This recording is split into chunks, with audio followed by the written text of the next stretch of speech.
SRM daigakune gakshu kankyowa dynamic de challenging des SRM no senseiwa totemo neshinni gakseyo shidoshite kuremas watashi tachi no inspiration o atae shichike yoku wo kakitatete kuremas.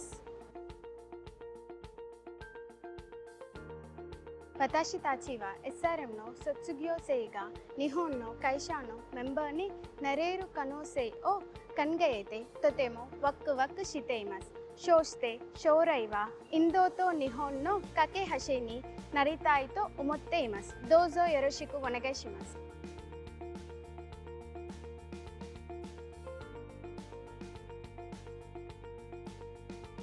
はじめまして、フォルムエンジニアリングのジュベニと申します。私は2024年10月に入社し、今はバイリンガルシステムエンジニアとして働いています。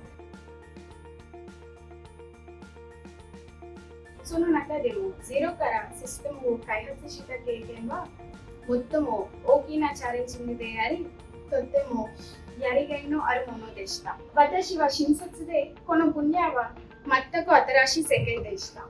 最初は法律の用語やコンプレンスの言葉が難しかったですが、質問をしたり復習しながら少しずつ理解を深めました。その後、日本の特有ルールや考え方にも慣れてきました。